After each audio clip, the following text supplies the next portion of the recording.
ఎటు డిసైడ్ చేయలేని, అంటే ఇదమిద్దంగా అన్ని ఒక సైడ్ అయితే లేవు, కొన్ని కంపెనీలు అటు కొన్ని కంపెనీలు ఇటు. సో ఈ ఓవరాల్గా చూసినప్పుడు మీకేమనిపిస్తోంది ఈ ఈ ఎగ్జిట్ పోల్స్ మీద? వికే గారు, ప్యానెల్లో ఉన్న పెద్దలందరికీ కూడా నమస్తే అండి.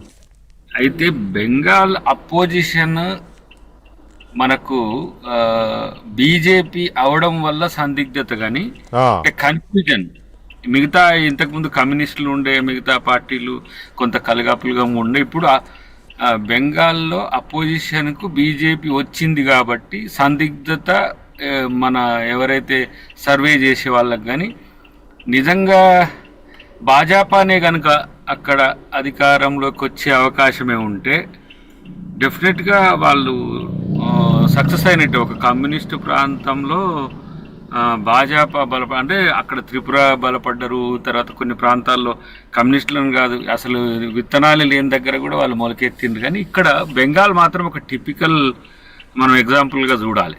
ఎందుకంటే ఇంతలా కమ్యూనిస్టు ప్రాంతంలో బీజేపీ బలపడింది అని అంటే బెంగాల్ ముఖ చిత్రమే మారిపోతున్నట్టు అనుకోవాల్సిన అవసరం ఉంది. కానీ నాకున్న అంచనా అయితే ఇదర్వే రికార్డు వచ్చేటట్టుంది పెద్ద, నాకు తెలిసి. మరి చూడాలి. అంటే మనం కొన్ని అటు కొన్ని ఇటు ఇచ్చినా కూడా అక్కడ జరుగుతున్న ఈ సర్క్ సంబంధించి ఒక 2-3 హర్యానా కానీ లేకపోతే బీహార్ కానీ ఇతర ప్రాంతాల్లో జరిగిన ఏదైతే ఈ ఇష్యూస్ ఉన్నాయో వాటి వల్ల ఇక్కడ కొంత టిల్ట్ అవుతుందా, ఆ 90 lakhs ఓట్స్ ఎవరిని ప్రభావితం చేస్తే న్యాచురల్గా టీఎంసీకి వ్యతిరేకంగానే ఓట్ల తీసివేత జరుగుతుంది అనుకోండి, చూడాలి. అయినప్పటికీ కూడా ప్రజా చైతన్యం మరి అంతలా పెరిగితే మాత్రం ఆమెకు అవకాశం ఉంటుంది తప్పితే కొంత మిక్స్డ్గానే ప్రతి ముందు నుంచి వాళ్ళు 2 ఫేజ్లు పెట్టడము, తర్వాత అక్కడ మోదీ గారే డైరెక్ట్గా దిగడము, ఇదంతా అంటే ఇటువైపు మమతా బెనర్జీ అయితే అటువైపు ఎవరు లేరు,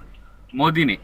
సో మనోడు ప్రధానమంత్రి ప్రతి దగ్గర వాళ్ళ క్యాండిడేట్ లేని దగ్గర ముఖ్యమంత్రి అభ్యర్థిగా ప్రచారం చేసుకోవడం, నేను బెంగాల్ అభివృద్ధి నేను చేస్తా అని చెప్పడం ఎంత మేరకు పనిచేసింది అనేది మనం చూడాల్సిన అవసరం ఉంది. కానీ ఇక్కడ ఇది మనము తమిళనాడుకు వస్తే రెండవసారి డిఎంకేకి అన్నీ కొంత మొగ్గు చూపడం అనేది మాత్రం అది విజయ్ ఎఫెక్టే అనుకుంటా నేను.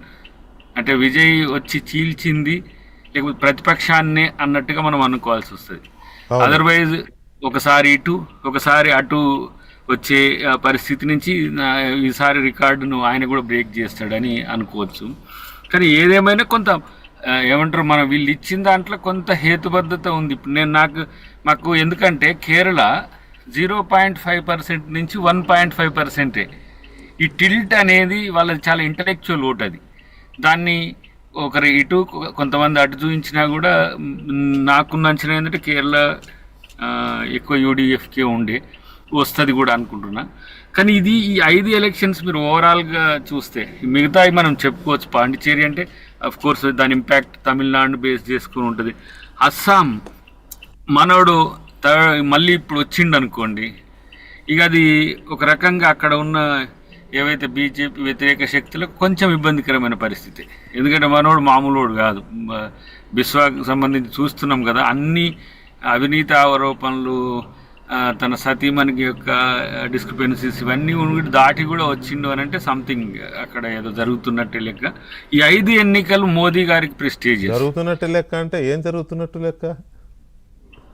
అంటే మోదీ గారికి ఇప్పుడు ఈ 5 ఎలక్షన్స్, అందులో